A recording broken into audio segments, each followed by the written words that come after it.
Hey everybody, welcome back to the channel where on this channel we believe that whatever has your attention has your direction.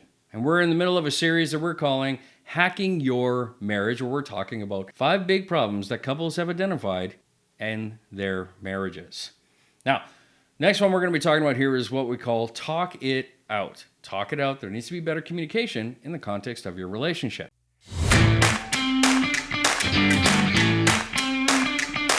I know that every single time couples come in to see me, or at least almost every time couples come in to see me, I always ask the question, what brings you in here today?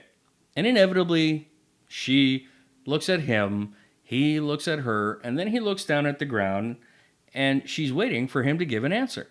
And of course, he doesn't, because honestly, he doesn't actually always know why he's there in the first place. He just knows that he wants her to be happy, so he comes in to see me with her, recognizing there's a problem that she is letting him know they need to work through.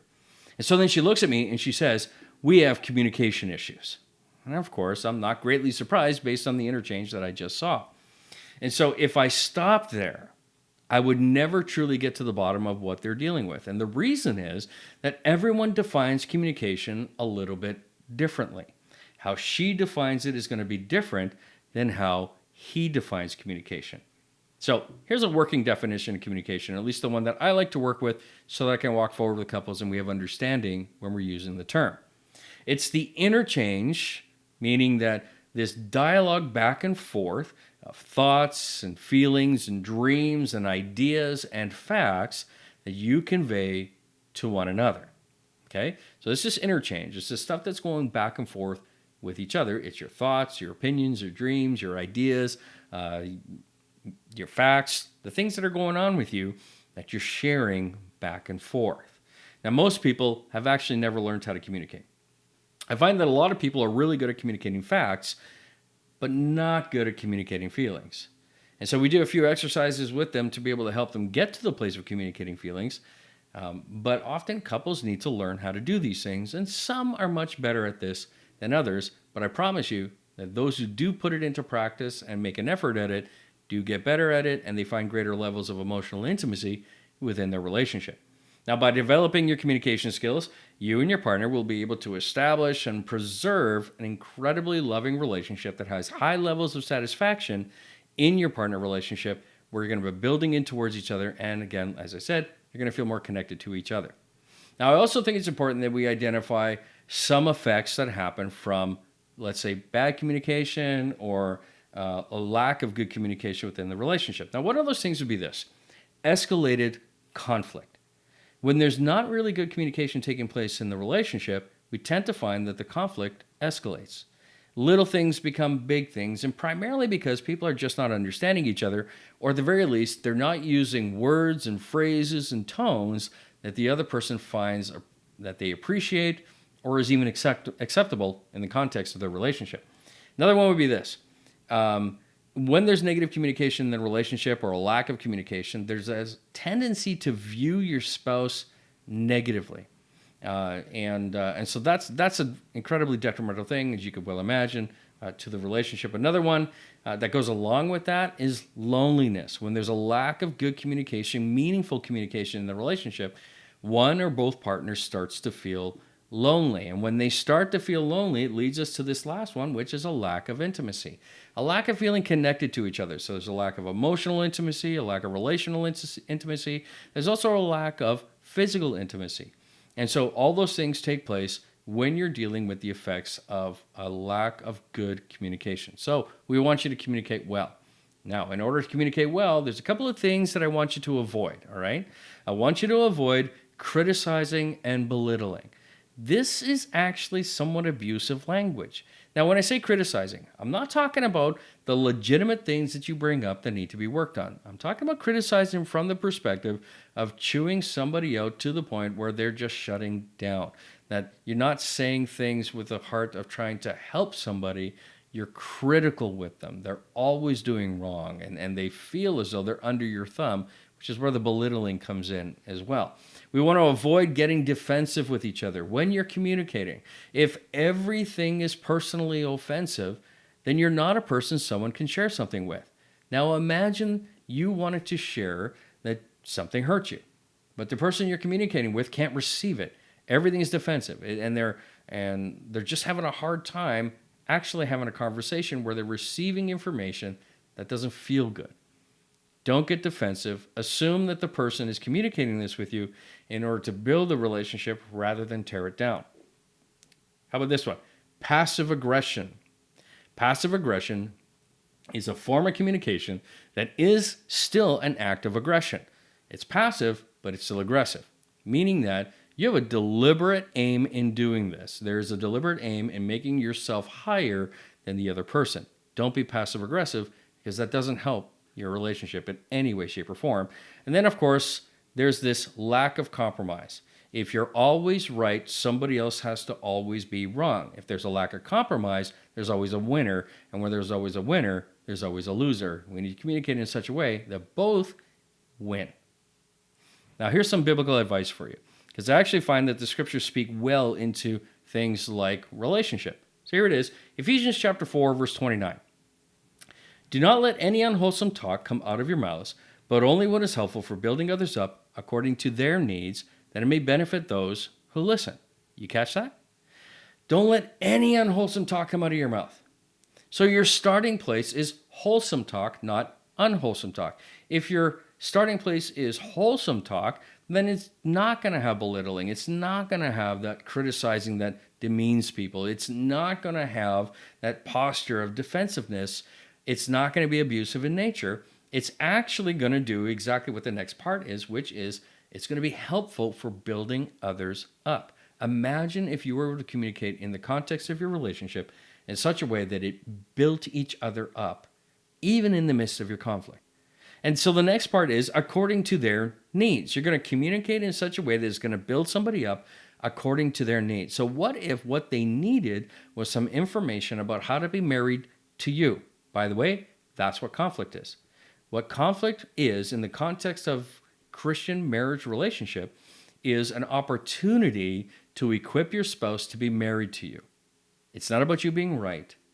It's about equipping them to be married to you if what you're asking for is reasonable, if what you're asking for has been measured in terms of your expectations in it, and they're fair. So you're meeting a need that they have. They are not aware of this thing that they need to become aware of, and so you're going to communicate in a way that builds them up, and it may meet the needs, right, that they have, and then it also then says that it may benefit those who listen.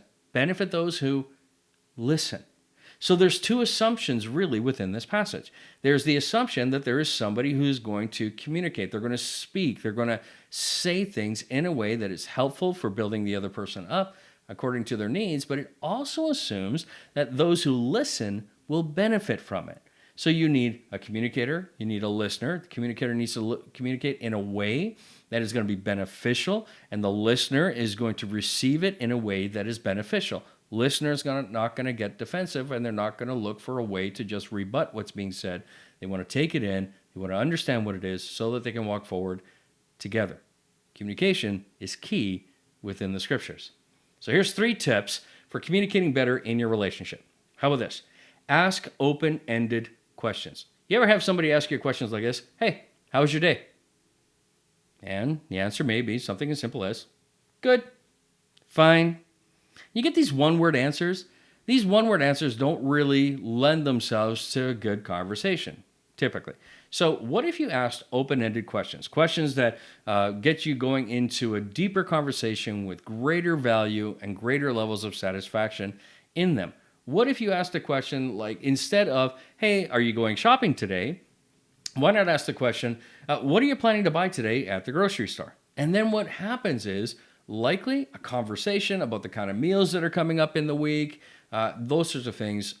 We're asking what questions rather, what questions with the perspective of trying to gain more information to have a longer conversation. How about this one? Especially if this is something where you guys are dealing with a particular issue in the context of your relationship. What if you said, instead of saying something like, why are you always mad? Okay, that doesn't lend itself to a good conversation. But what if you asked, why is it that lately when I talk to you, you seem irritated with me? You seem irritated with me. And you're not saying something like, you're always irritated with me. Okay, well, are they always? We need to avoid using those extreme words, those extreme language. Avoid using words like always and never because they don't typically help the relationship. But what if you were to say, lately it just seems as though whenever I try to talk to you, you seem a bit irritated. Can you help me understand what's going on? That's an open-ended question. How about this one? How can I show you that I value you better? And that works both ways. That's great for both spouses in this situation. It's great for husbands. It's great for wives. How can I show you that I value you better? And again, that's a nurturing question, but it's an open-ended question that can lead to a greater sense of fulfillment in the context of your relationship. Number 2, conversations are a two-way street. Now, admittedly, often within the couple relationship, one person may have a tendency to talk more than the other. And we are told in some studies that women have a tendency to use more words than men. And whether that's true or not, I'm not sure. I'll have to go look at those studies for myself. But I can say that one spouse tends to have more words in the day than the other. And so in the context, if you feel like your partner is overtaking the conversation, it's really important to just help them take a pause and say, hey, listen, you know what? There's a lot of words right now. No, actually, that might not go the way that you're wanting it to go, but it may be helpful to let them know that they're dominating the conversation. Maybe not using the words like dominating, but just saying something to the effect of, hey, you know what? I just noticed that you got a lot to say, a lot of coverage to say. I just really want to be heard as well. So do you mind if we give opportunity for me to share with you what's going on in my world as well? Again, so you're leveling the playing field. You're setting up expectations for communication so that it can go better for you guys. How about this one? Last one would be this. Actually, I got a bonus item for you. But the last one would be this. Set aside time to talk. Look, we all need regular time to be able to connect with each other. We need to set aside an hour to speak your mind in a non-judgmental environment. I know for Janet and myself, we often can do that over a lunch hour, or we do that before we go to bed at night. And we don't do it every single night, but we do make sure that we have time together so that we can actually interact with each other. You may talk every single day, but both of you are busy at work, both of you are busy in everyday life. And so you need to set aside time so that you can have conversations that go a little deeper and you can have more meaningful interaction with each other. Now, if you apply these principles to your life and to your marriage, you're going to notice a significant impact on your ability to connect with each other. You're going to have greater emotional intimacy and feel more connected to each other. If you found value in this video, then I would ask that you would click the like button and share it with somebody that you think may also get something out of it. Also, if you want more of these kinds of videos, then just hit subscribe. Click the bell icon so that you can get more notifications as to whenever one of these videos comes up. And here comes that bonus content that I told you about. Don't try to read people's minds. Every single time we do this, we say things like, oh, you think this or you think that. Avoid that at all costs. You don't actually know for sure with absolution what's going on in that person's head. So give your spouse the benefit of the doubt. Don't try to read their minds. Give them an opportunity to process whatever it is that's going on and communicate back to you what they're actually thinking and feeling. Because if you fill in the blanks, there's nowhere for the conversation to go. That is a one-sided conversation. Don't fill in the blanks. Do not assume that you know what's going on in their heads, because often they'll surprise you. Well, that's it for today. Thanks for joining me on this channel talking about your marriage relationship. And just remember, whatever has your attention has your direction.